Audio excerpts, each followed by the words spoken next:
Y cuando hablamos de tiempos peligrosos, no estamos hablando precisamente de las problemáticas mundiales, no estamos pensando en los conflictos internacionales, en la inminente guerra entre Estados Unidos y Corea del Norte, no hablamos de eso. Estamos hablando de tiempos peligrosos a causa del carácter de los hombres. Segunda de Timoteo capítulo 3, versículo 2, la palabra del Señor nos habla de la siguiente forma: porque habrá hombres amadores de sí mismos, avaros, vanagloriosos, soberbios, blasfemos, desobedientes a los padres, ingratos, impíos, sin afecto natural, implacables, calumniadores, intemperantes, crueles, aborrecedores de lo bueno, traidores, impetuosos, infatuados, amadores de los deleites más que edad, pero negarán la eficacia de ella. A estos evita. Hoy estaré, amados hermanos, disertando con la ayuda del Dios Todopoderoso respecto al siguiente elemento dentro de ese carácter de los hombres en los tiempos finales, tiempos peligrosos, y trata exactamente de desobedientes a los padres. Es el quinto de la ley de Dios: honra a tu padre de ellos, porque un día dejará a su padre y a su madre y se unirá a su mujer y será una sola carne. Pero mientras ese hijo o esa hija esté bajo esa autoridad paterna, tienen el llamado de Dios a estar en obediencia a ellos. Los 3 puntos son: porque la desobediencia a los padres es desobediencia a Dios; porque la desobediencia a los padres es muestra de no sumisión a la autoridad; y el peligro para la iglesia radica en nombrar a esta clase de hombres en el ministerio. Yo he puesto más bien un título a esta predicación, y es: ¿por qué los desobedientes a los padres no deben ser reconocidos como ministros de Dios? Y estoy pensando precisamente en esto porque la carta en la que se encuentra la frase está dentro de las cartas que orientan, que instruyen a cómo deben ser ordenados los hombres que son llamados por Dios al ministerio.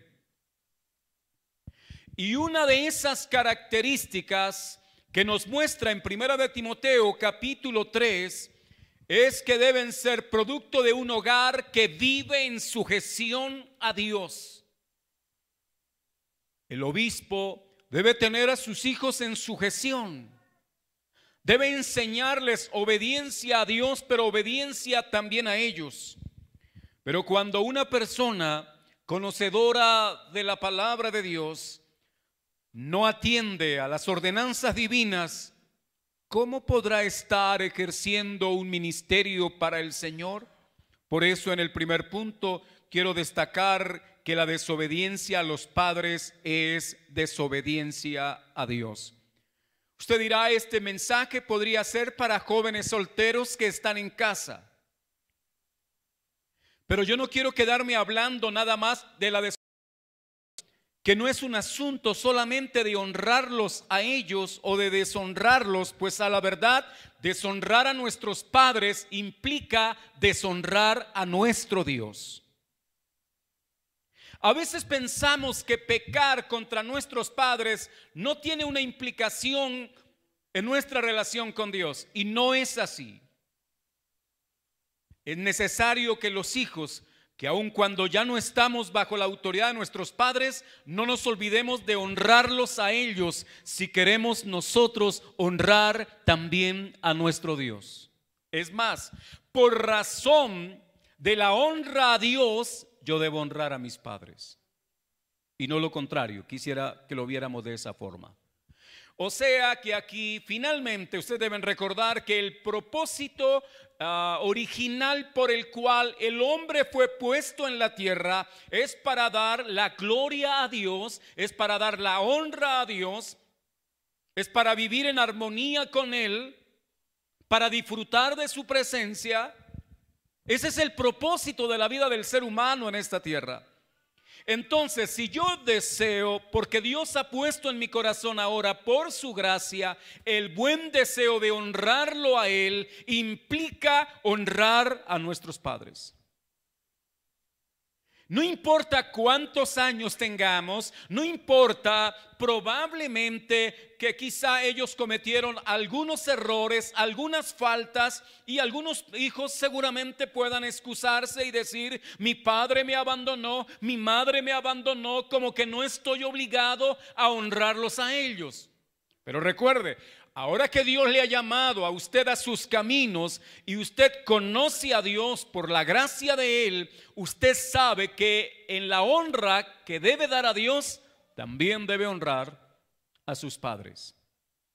Y quiero llamar la atención a todos los que estamos en esta mañana en este lugar, es cómo está su relación con su padre, con su madre, porque de alguna manera eso deja ver también la manera en que usted está acatando la ordenanza divina, la ordenanza del Todopoderoso. Sé que hay hijos lastimados, sé que hay hijas lastimadas, hay corazones de los hijos heridos por sus padres.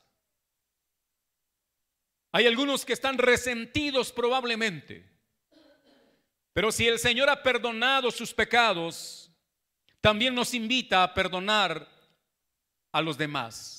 En la oración del Padre Nuestro, algo que debemos rogar nosotros es: Señor, perdona nuestros pecados, ¿verdad? Así como nosotros perdonamos a los que nos han ofendido.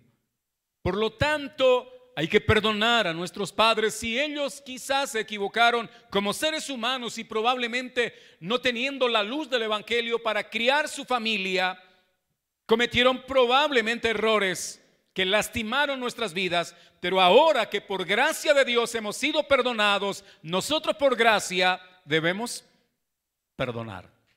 De gracia recibisteis, debemos dar de gracias. Ahora, también es necesario ver que deshonrar a Dios es evidencia de carecer de fe.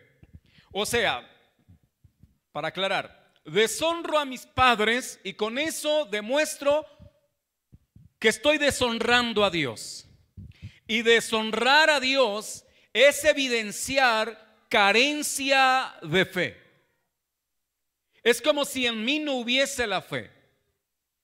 Ahora, y eso es gravísimo. ¿Por qué razón? Porque cuando deshonramos a Dios, como decíamos hace 8 días, hablando de los blasfemos, todo aquel que tiene el Espíritu de Cristo no puede llamar a Jesús anatema, no podrá blasfemar el nombre de Dios, porque la presencia de Dios está en él.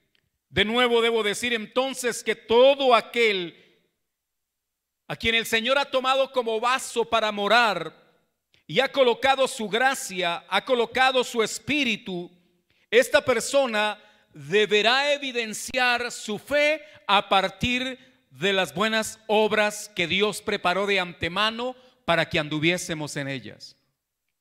Fe no es un asunto solo de algo abstracto. La fe tiene que también concretarse. Para algunos fe es eso, amados hermanos, probablemente solo confianza en Dios, pero la fe tiene que evidenciarse, como dijo Santiago, a partir de las buenas obras. Y como el tema de esta mañana invita a que una de esas buenas obras implica la honra de nuestros padres, entonces, cuando yo lo hago, estoy evidenciando que soy de la fe de Jesucristo, que he recibido por su gracia fe para creer en Él, y a causa de la obra de Cristo yo he sido transformado, la fe está en mí y ahora yo puedo agradarle a Él. Sin fe es imposible agradar a Dios. Ahora, la razón por la que debemos honrar a nuestros padres no es porque nosotros debemos ser buenos hijos. Porque cuando yo estoy buscando ser buen hijo, estoy buscando reconocimiento, estoy buscando probablemente alimentar mi ego. No debo honrar a mis padres para sentirme bueno o para sentirme buen hijo. Yo debo honrar a mis padres porque tengo la obligación de honrar al que me creó, al Dios del cielo. Y no sintiéndome bueno, porque bueno no hay sino uno, mi Padre que está en los cielos. Quizá como hijos a veces pensamos que somos buenos hijos y podríamos creernos tal cosa. Pero la verdad no es correcto creerse buen hijo. Quizá usted no le ha dado mayores dolores de cabeza a sus padres, pero eso no lo hace bueno. Quizá usted puede colaborarles a ellos en muchos aspectos, pero eso no lo hace bueno.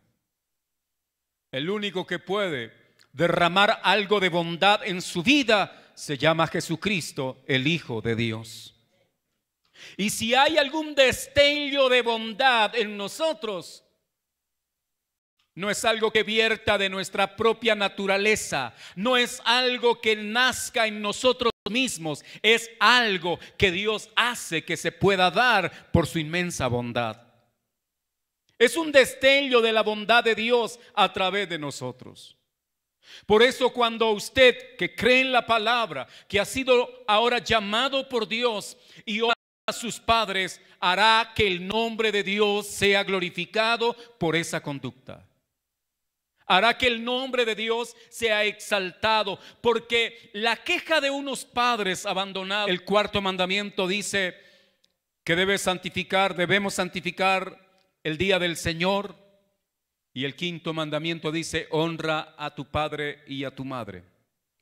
Antes de una honra al Estado, antes de una honra a los líderes de la iglesia, antes de cualquier otra honra, después del honor dado a Dios, es correcto dar honor a nuestros padres, según el Decálogo. Está ahí, amados hermanos, como si Dios estuviera diciéndonos a nosotros que después de la autoridad de Él, a Dios le plació delegar autoridad a nuestros padres. Por eso, cuando miramos hacia atrás, hacia la época antigua, eran los patriarcas las autoridades, eran los padres las autoridades. Pero el tiempo ha venido pasando y cada vez los padres tienen menos autoridad. Tratando de apoderarse de eso, les conviene al sistema educativo de nuestros países comenzar a taladrar la mente de ellos con ideologías contrarias al pensamiento judeocristiano que ha estado presente durante todos estos 20 siglos. Entonces no son los padres los que ahora tienen la responsabilidad de educarlos, ahora el Estado. Y usted sabe una cosa, la educación es gratuita en este país, al menos para los primeros 11 años, ¿verdad? Es gratuita. Y como es gratuita, nos tocará entonces permitir que el Estado les enseñe todo lo que ellos deseen. Ahora, con esto quiero también aprovechar el momento para decir, usted le enseña a su hijo la palabra de Dios, porque es su deber como padre, es su responsabilidad. Usted le transmite el conocimiento del Evangelio. ¿Cuántas horas en la semana hacemos eso con nuestros hijos? Pero si los cogemos a ellos, a nuestros hijos, y se los entregamos a un grupo de personas para que durante la semana, probablemente durante quizá unas 36 horas, ellos allí les adoctrinen. Nuestros hijos están siendo adoctrinados no propiamente desde una perspectiva cristiana, sino desde la perspectiva anticristiana. Y eso está pasando en nuestros colegios. Ahora, Creo que alguno podrá decir, pero yo he colocado a mi hijo más en una condición mejor. Mi hijo está más favorecido porque yo lo tengo en un colegio cristiano. Los colegios cristianos van a empezar a enfrentar situaciones complicadas porque el Estado tratará de imponerles ciertas cátedras. Y el colegio que no lo haga en el futuro no podrá funcionar, porque estos tiempos son peligrosos. Algunos hogares cristianos han optado por el homeschool y me parece que es una alternativa importante. Ya, otro día hablaremos del tema.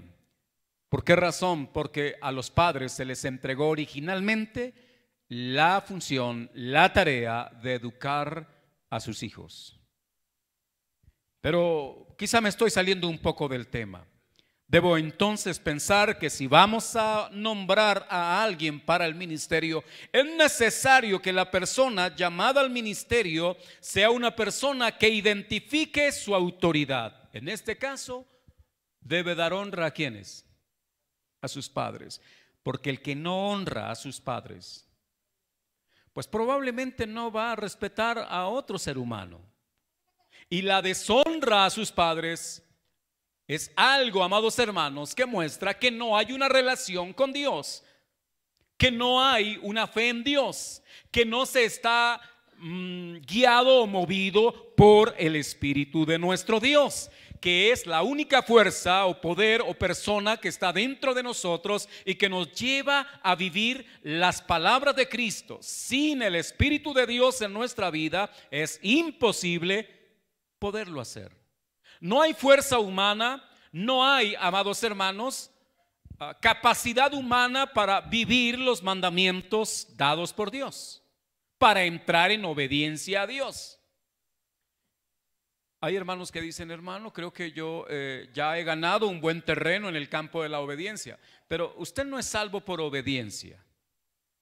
Más bien, Dios lo salvó para que aprenda a obedecer. Porque no falta aquel que está tratando de entrar en obediencia para ser agradable a Dios. No, usted no es agradable a Dios por la obediencia. Solo que a Dios le agradó salvarlo. Y ahora que usted ha sido salvado, el olor que usted expele es el olor a Cristo. Y la presencia de Cristo lo hace agradable delante de Él. Y la obediencia es solo el fruto de la obra de Cristo en su vida. Es la obra de Dios en nuestro ser. Pero no significa eso que menospreciemos la desobediencia o que no tengamos que nosotros estar pensando en que debo obedecer.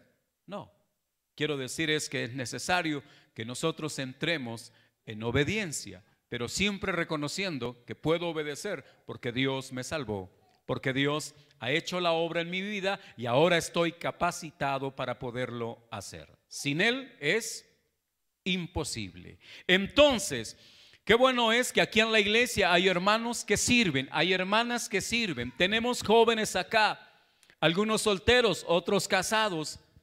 Y quiero también invitar a todo hermano, a toda hermana que hace ejercicio ministerial en la iglesia, que piense acerca de cómo está usted honrando a sus padres.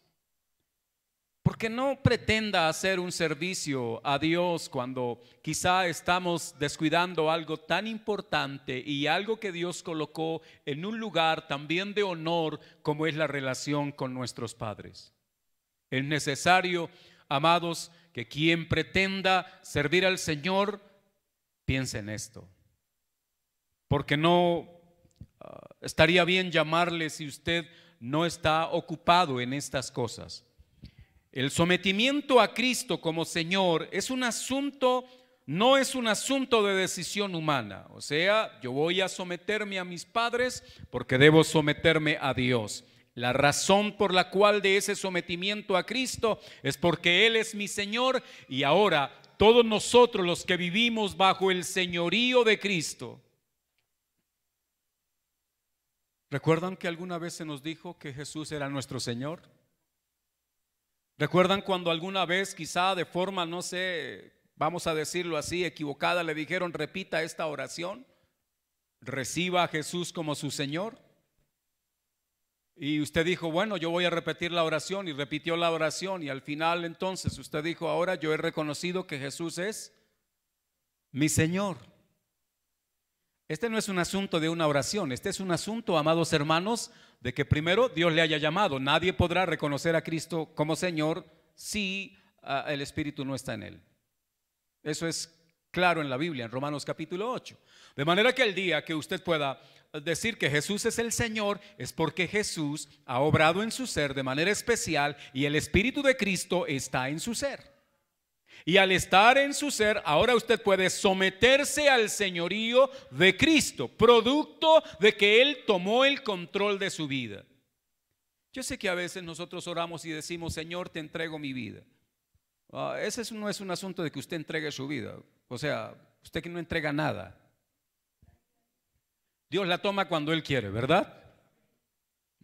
Pero a veces le decimos, Señor, rindo mi vida, te entrego mi vida. No es así, aunque suene bonito y suene piadoso.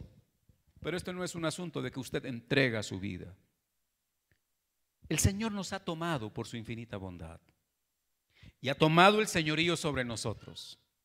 Y ahora vivimos bajo ese señorío. Y una evidencia de que vivimos bajo el señorío de Cristo es que usted vive conforme a la voluntad del Señor. Usted procura todos los días hacer lo que el Señor quiere que sea hecho, a causa del señorío de Cristo. Pero también, amados hermanos, el libro de Romanos, en el capítulo 8, versículos 7 y 8, nos muestra que el no sometimiento a Dios es muestra de una naturaleza no redimida. O sea que cuando una persona no evidencia sometimiento a Dios, está dejando ver que su naturaleza no ha sido redimida. Y el texto en Romanos lo señala de la siguiente forma.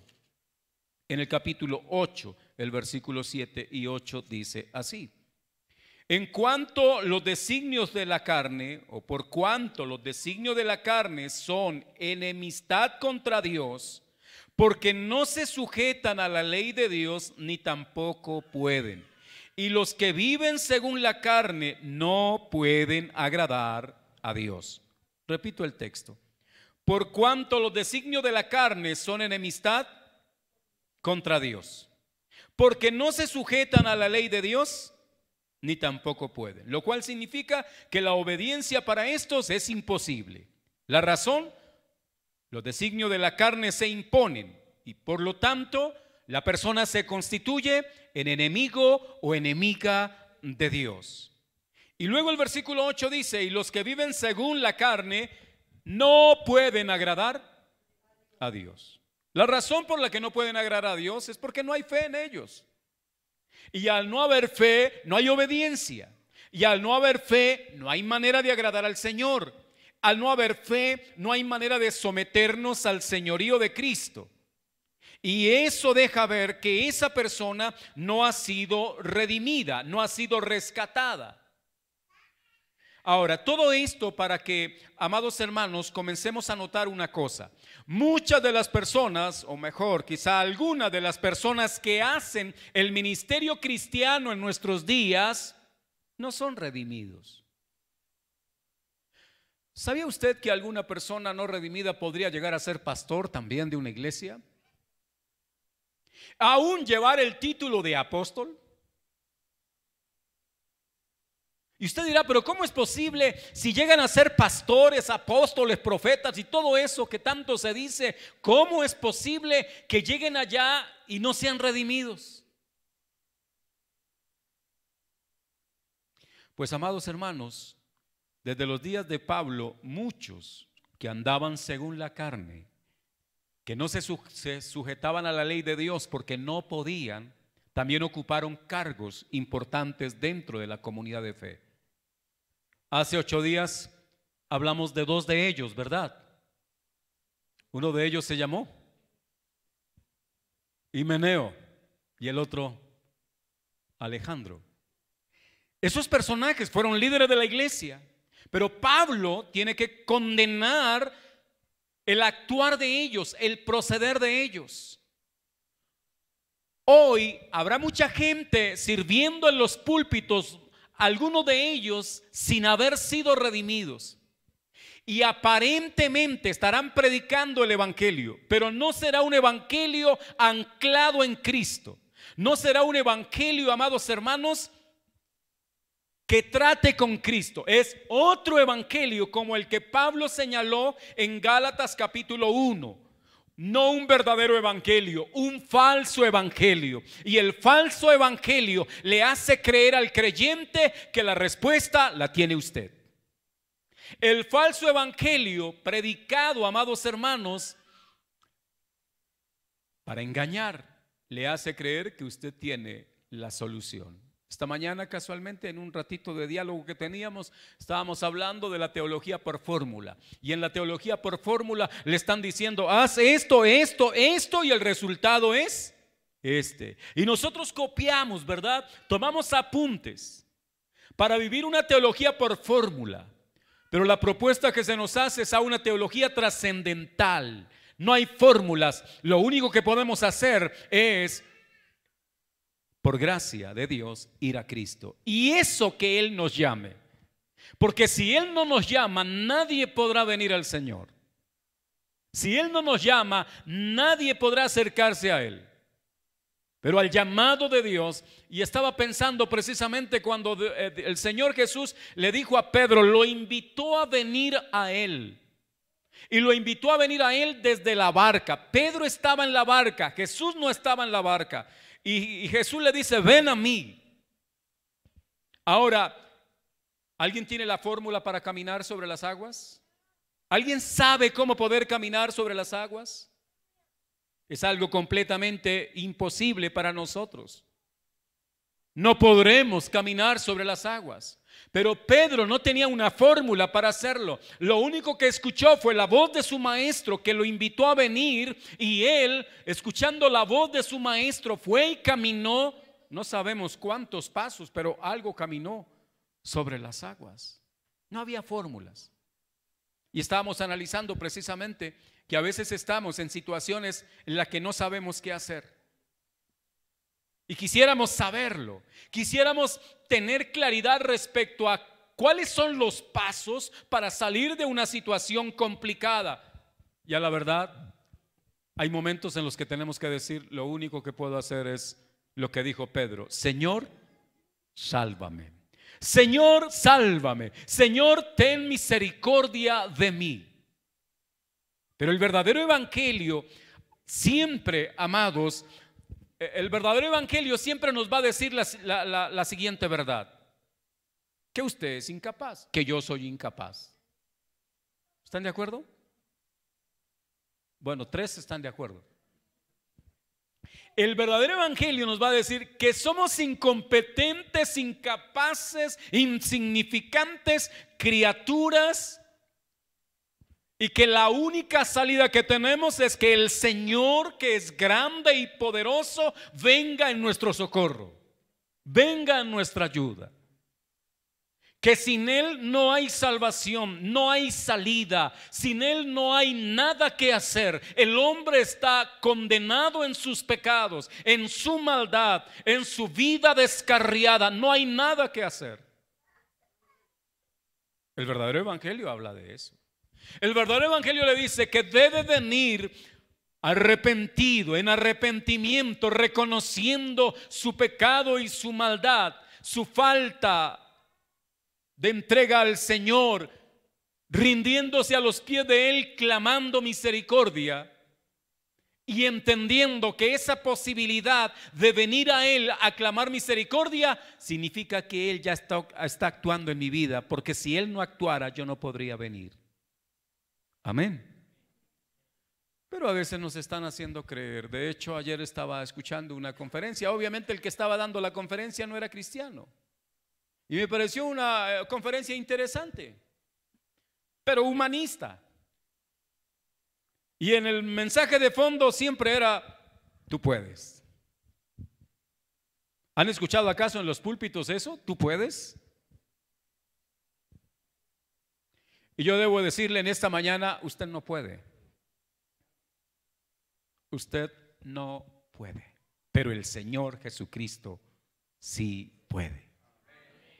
Para Él todo es posible. Y para mí, amados hermanos, la imposibilidad es algo que me arropa. La imposibilidad es algo que siempre me está combatiendo. Pero en Él todo es posible. Amados, en el ministerio cristiano, en el ministerio de la iglesia, es necesario entonces entender clara palabra, pero que su palabra debe, amados hermanos, honrarlo y glorificarlo a Él, no al hombre. Cada vez que escuchamos un mensaje en el cual nos hacen sentir grandes y uno puede salir del templo o del lugar que se tiene para la adoración, uno sale sintiéndose grande, creo que quizá el evangelio no fue predicado, el evangelio no fue anunciado. No sé, cada vez que somos expuestos a la palabra de Dios, siempre vamos a salir mal librados. Cada vez que yo voy y leo la Biblia y empiezo a leer la palabra de Dios, empiezo a sentir profundamente que soy pecador. Porque a veces los hermanos le echan a uno flores, ¿no? A veces los hermanos lo elogian. Y uno podría terminar creyendo esos elogios, pero cuando oye la Biblia no me elogia. La palabra de Dios no me echa flores. La palabra de Dios me habla, amados hermanos, señalándome mi verdadera condición. Por eso es un peligro para la iglesia cuando se nombra a personas no redimidas al ministerio. Y quiero con esto señalar que algunos son ordenados al ministerio por sus habilidades y capacidad de influir, pero esto no dice nada de su renovación espiritual. Podríamos estar nombrando hermanos al ministerio porque hablan bien en público. O algunos tienen de pronto una profesión y probablemente se portan bien, son hasta buena gente. No recuerdo ahora el autor, estaba leyendo esta semana un libro que dice: Dios detesta a los buenos.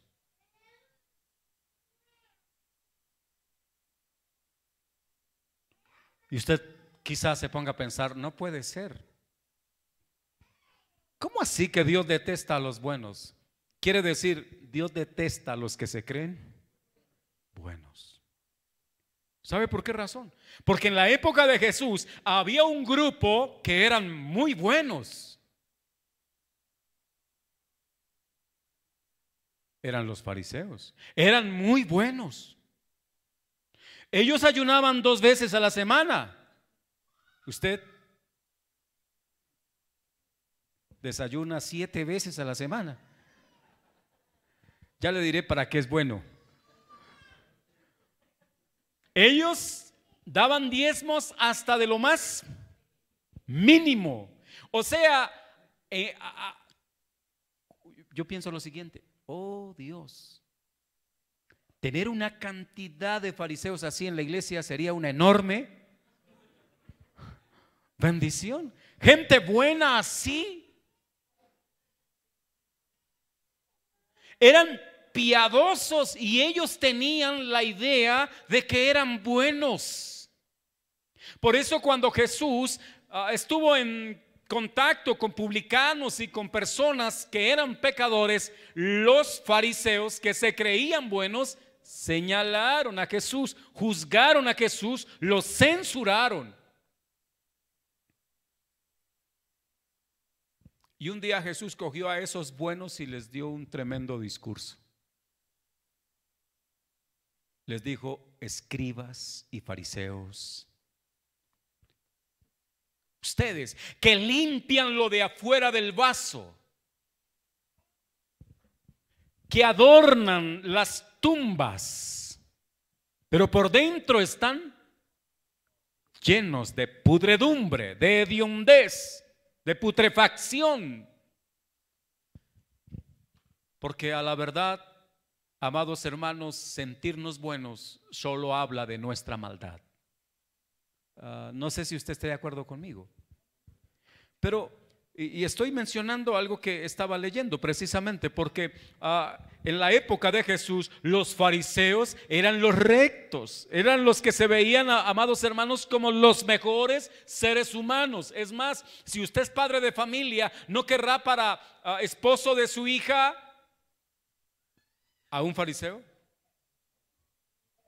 Espero que entiendan que fariseo no es sinónimo de hipocresía. Allí lo que significaba era ser un separado, una persona santa, una persona que vivía siempre esforzándose todos los días por hacer lo mejor. Eso era un fariseo en los días de Jesús. Que haya hoy la connotación diferente es otro asunto, pero en los días de Jesús era así. Ver un fariseo era ver a alguien buena gente.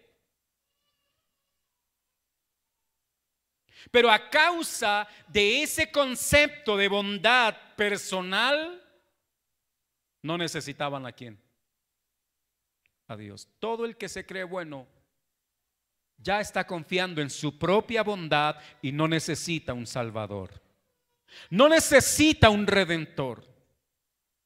Solo el publicano que dijo: sé propicio a mí que soy pecador,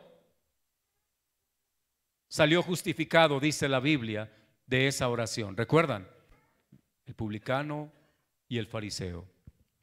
Con esto, amados, para señalar que en el ministerio no son nuestras habilidades, no es nuestra bondad, porque podríamos parecer: ese hermano es muy bueno, debería estar en el ministerio. Pero si es una persona que está pensando así, farisaicamente, no debe estar ahí.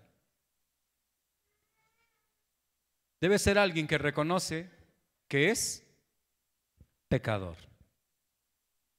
Alguien que se reconoce pecador. Porque todo el que se reconoce pecador siempre va a acudir ¿a quién? A Jesús. Siempre va a acudir al Señor. Como el enfermo que reconoce su enfermedad se ve obligado a acudir al médico.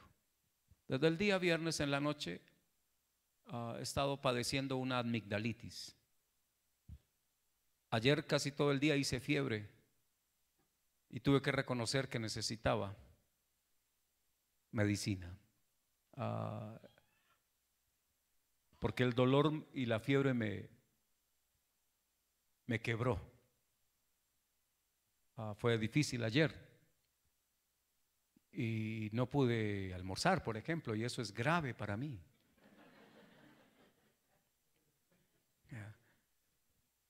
El día que yo no pueda comer es porque realmente, creo que no solo me pasa a mí, ¿verdad? Mi esposa se alegró en la noche porque a las 8 de la noche pude comer. Y ella dijo: enfermo que come no se muere. Solo para decir que cuando uno reconoce que está enfermo, se ve obligado a buscar medicina. Y en este caso, cuando uno, por la gracia de Dios, reconoce su condición de pecado, siempre se va a ver en la necesidad de estar a los pies de su Señor.